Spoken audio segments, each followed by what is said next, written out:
ہم فقہی اماموں کی پیروی کیوں کرتے ہیں؟ قرآن اور حدیث کی روشنی میں عمل کر سکتے ہیں؟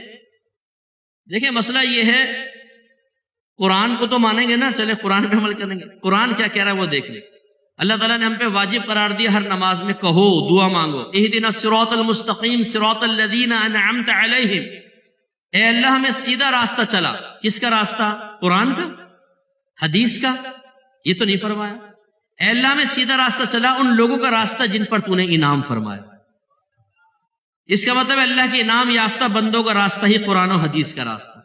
پوری امت متفق ہے کہ چار امام گزرے، امام اعظم ابو حنیفہ، امام شافعی، امام مالک، امام احمد بن حنبل، انہوں نے قرآن اور حدیث سے مسائل نکالنے کے اصول بنائے اور پھر قرآن و حدیث سے مسائل نکالے، اور ان کے شاگردوں نے ان مسائلوں کو کتابوں میں لکھا اور آسان کر کے عوام کے سامنے پیش کر دیا۔ اگر کوئی یہ دعویٰ کرتا ہے کہ ہم فقہ کو نہیں مانتے، ان چاروں اماموں کو قرآن حدیث سے کرو، میں ایک طالب علم کی حیثیت سے عرض کرتا ہوں، اسے میرے سامنے لے آئیے گا، میں اس سے 6 کویسچن کرتا ہوں، کوئی بڑی بات تو نہیں ہے نا، کہتا ہوں جا بھی ڈھونڈ کے بتا دے، قرآن حدیث سے ڈھونڈ کے بتا دے، فقیر کا نام بدل دیجیے گا۔ بھائی اگر قرآن و حدیث سے سب کچھ حاصل ہوتا، اب آپ کی بیوی کہے بھئی کپڑے کیسے پاک کرنے، قرآن و حدیث سے تو بتاؤ ذرا، اب میں فقہ کی طرف نہیں جاؤں گی، آپ لے آئے پورا قرآن اور بخاری اور ترمذی سامنے رکھ لی، ڈھونڈتے رہے، 10 سال میں بھی نہیں نکلے گا۔ بندر کھانا حلال ہے کہ حرام؟ بتاؤ، قرآن و حدیث سے نکالو ذرا، ڈھونڈتے رہو۔ ٹیسٹ ٹیوب بیبی جائز ہے کہ ناجائز؟ قرآن و حدیث سے ڈھونڈتے رہے۔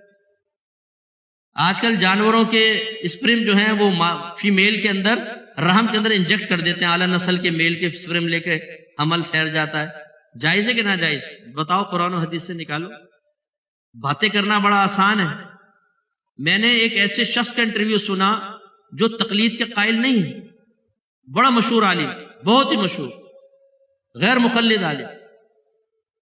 ان سے کہا کہ آپ یہ کہتے ہیں کہ جی خلافت کا نظام قائم ہوگا، تو پھر آپ کیسے یہاں پہ نافذ کریں گے پاکستان میں، اگر فرض کر لیں آپ کو موقع مل جائے؟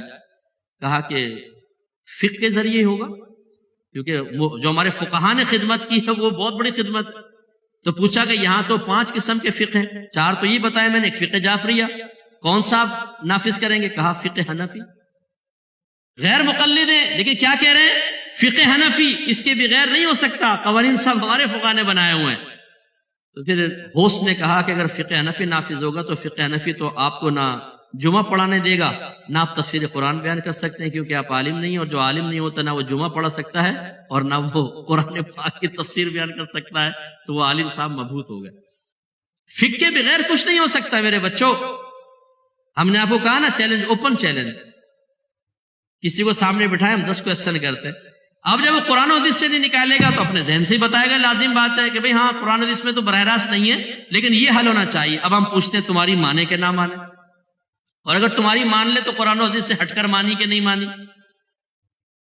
اب بولے بھئی جب نہیں ہے تو ہماری مان ہی لو، جب تمہاری مان لے یا امام اعظم کی مان لے، یہ بتاؤ۔ ہم تو امام اعظم کی اسی لیے تقلید کرتے ہیں، اور امام اعظم کی تقلید کا مطلب یہ نہیں ہے میرا موضوع نہیں ہے، کبھی موقع ملا آپ تقلید کے موضوع پہ بیان رکھیں، میں آپ کو پوری مشکل سمجھا جاؤں گا، اور ایسے سمجھا کر جاؤں گا انشاءاللہ اس کے بعد کوئی اعتراض ہوگا آپ خود جواب دیں گے اس کا، اتنا اچھا آپ کو سمجھا کے چلے جاؤں گا۔ ہمارے امام اعظم نے کوئی اپنے پاس سے مسئلے نہیں بنائے، آپ نے قرآن و حدیث کو پڑھا ہے، پھر اصول بتائے کہ کس طریقے سے اس سے مسئلہ نکالنا۔ میں ایک مثال دے دیتا ہوں، اللہ نے عدت بیان کی، یتربصن بانفسہن 3 قروء، یہ مطلقہ عورتیں اپنے آپ کو 3 قروء تک روکے رکھیں۔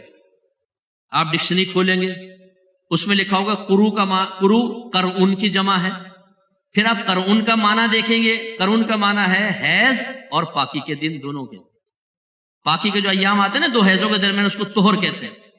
قرعن کا مطلب حیض بھی ہے طہر بھی، اور ایک دوسرے کی ضد ہیں۔ آپ بتائیں اب اللہ تعالیٰ طہر فرما رہا ہے کہ حیض فرما رہا ہے؟ بتاؤ۔ امام اعظم نے اپنے دلائل سے یہاں حیض مراد لیا، امام شافعی نے اپنے دلائل سے طہر مراد لی۔ امام اعظم فرماتے ہیں امام کے پیچھے سورہ فاتحہ نہیں پڑھ سکتے، آپ خاموش رہیں گے، کیونکہ اللہ نے فرمایا جب قرآن پڑھا جائے تو بالکل خاموش رہو۔ امام شافعی رحمۃ اللہ علیہ فرماتے ہیں کہ امام کے پیچھے سورہ فاتحہ پڑھنا فرض ہے۔ امام اعظم منع کر رہے ہیں، وہ فرض، ان کے اپنے دلائل ہیں، ان کے پاس اپنے دلائل ہیں۔ دلائل ٹکرانے والے ہوتے ہیں، پھر وہ امام حضرات جو ہیں فیصلہ کرتے ہیں کہ ہمیں کون سا مسئلہ اخذ کرنا ہے اور عوام تک پہنچانا ہے. لہٰذا امام کی پیروی کرنا بہت ضروری ہے، ورنہ وہی بات ہے کہ آپ قرآن حدیث کی طرف آئیں گے. آئیے پھر ہم بیٹھے ہیں نا آپ کے سامنے، طالب علم کی حیثیت سے کوئی تکبر غرور نہیں ہے. اگر آپ کہتے ہیں ہم فقہ کو نہیں مانتے تو قرآن حدیث کو تو مانو گے نا، پھر نکال کے بتاؤ مسئلہ. آؤ گے وہیں پر ہی، گھوم پھر کر وہیں پر آنا پڑے گا، فقہ کے بغیر گزارا.